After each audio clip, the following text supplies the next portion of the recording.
పోతే ఆధారాలు లేని ఆరోపణలు చేసేయడంలో విలువలేని రాజకీయ నటుల్లో కడియంశారి ప్రధాన పాత్ర పోషిస్తున్న కనిపిస్తున్నది. బీజేపీ అధికారంలోకి వస్తే రిజర్వేషన్ పోతాయట. బీజేపీ అధికారంలోకి వస్తే మళ్ళా నరేంద్ర మోడీ గారు ప్రధానమంత్రి అయితే రిజర్వేషన్లు ఎత్తేస్తారట. ఏ రిజర్వేషన్లు ఎత్తేస్తారు? ఇప్పుడు గతించిన 10 ఏళ్లలో ఎవరు రిజర్వేషన్లు ఎత్తేసారు?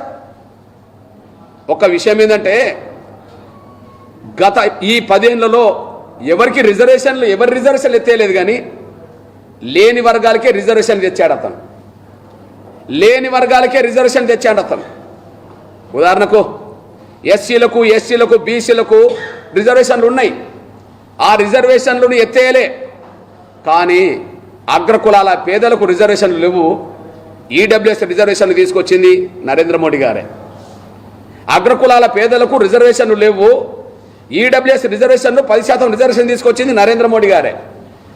దేశాన్ని ఎంతోమంది ప్రధానమంత్రులుగా పరిపాలించారు, కానీ మరి ఉన్నాయి కాపాడుతూ లేని వాళ్ళకు రిజర్వేషన్ తెచ్చింది నరేంద్ర మోడీ గారు అనే విషయం సోయి లేని వాళ్ళకు గుర్తు రాదేమో, కానీ సోయిన వాళ్ళకు మాత్రం గుర్తుంటుంది. ఇక పోతే మహిళల పక్షాన గట్టిగా నిలబడ్డది. ఈ దేశాన్ని పరిపాలించిన ఇందిరాగాంధీ గారి కంటే ఇందిరాగాంధీ గారు ఎమర్జెన్సీ తీసుకురావడానికి భయపడలేదు, కానీ ఒక మహిళ బిల్లు పెట్టడానికి మాత్రం వెనుకడుగేసింది. దేశాన్ని చీకట్లోకి నెట్టడానికి ఇందిరాగాంధీ భయపడలే. ఎమర్జెన్సీ పెట్టడానికి లక్షల మందిని అరెస్ట్ భయపడలే. కానీ ఒక మహిళ బిల్లు పార్లమెంట్లో పెట్టడానికి మాత్రం భయపడ్డది. ఒక మహిళలకు న్యాయం చేయలేదు. గత 10 ఏళ్ళు యూపీఏ ప్రభుత్వంలో 10 ఏళ్ళు యూపీఏ చైర్పర్సన్ ఉండబడి సోనియా గాంధీ గారు ఉన్నా కూడా మహిళా బిల్లు ఆమోదం పొందలేకుండా పోయింది.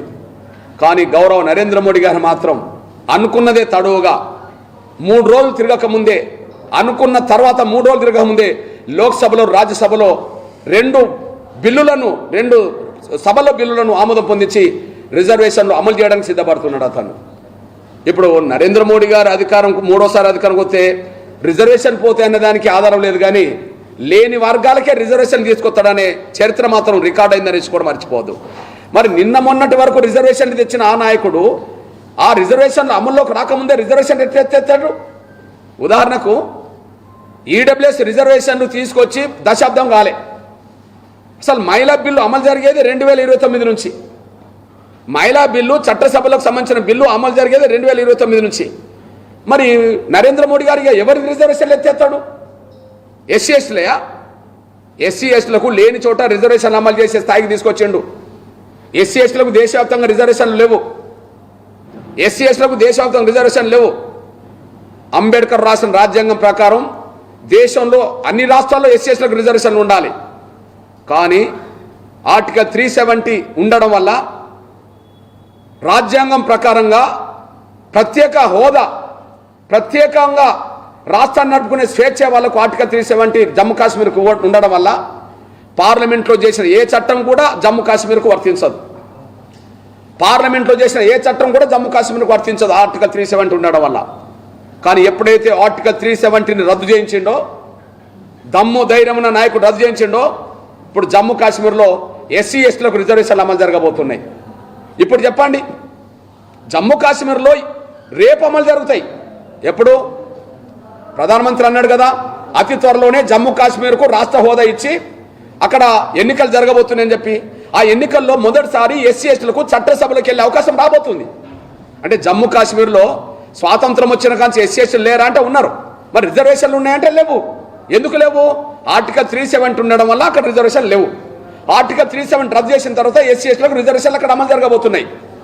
మరి లేని చోట ఎస్సీ ఎస్టీలకు రిజర్వేషన్లు అమలు చేసే శక్తి తీసుకొచ్చింది నరేంద్ర మోడీ గారే. అగ్రకులాల పేదలకు రిజర్వేషన్లు ఇచ్చింది నరేంద్ర మోడీ గారే. మహిళా బిల్లు తీసుకొచ్చి రిజర్వేషన్లు ఇవ్వబోయేది కూడా నరేంద్ర మోడీ గారే. మరి నరేంద్ర మోడీ గారు మూడోసారి అధికారంకి వస్తే రిజర్వేషన్లు ఎత్తేస్తారనే ఒక మాట చెప్పడం అనేది కేవలం నరేంద్ర మోడీ గారిని ఆయన పరిపాలన మీద లోపాలేందో ఎక్స్పోజ్ చేసే ఆధారం లేకపోవడం వల్ల, ఆయన పరిపాలనలో లోపాలేందో ఎక్స్పోజ్ చేసే ఆధారం లేకపోవడం వల్ల అభూత కల్పనతో కూడిన అసత్యాలతో కూడిన దుష్ప్రచారం చేసి ప్రజల ఓట్లు పొందాలని చెప్పి ఒక కుట్ర జరుగుతున్నట్టు కనిపిస్తున్నది. ఆ కుట్ర ఫలితమే ఖర్గే నుంచి మొదలుకుంటే కడియం శ్రీహరి వరకు ఖర్గే నుంచి మొదలుకొంటే కడియం శ్రీహరి వరకు మూడోసారి ప్రధానమంత్రి అవుతే రాజ్యాంగాన్ని మారుతారని, రిజర్వేషన్లు ఎత్తేస్తారని, ప్రజాస్వామ్యానికి ప్రమాదం అవుతుందని చెప్పి అభూత కల్పంతో కూడా అసత్యాలు ప్రచారం చేసి ఓట్లు అడగడానికి ప్రయత్నం చేస్తున్నారు. ప్రజలు చైతన్యవంతులు, ప్రజలు ఆలోచిస్తున్నారు. నరేంద్ర మోడీ గారి ప్రభుత్వం వల్ల దేశ భద్రతకు గ్యారెంటీ ఉన్నది. నరేంద్ర మోడీ గారి ప్రభుత్వం వల్ల రిజర్వేషన్లకు గ్యారెంటీ ఉన్నది.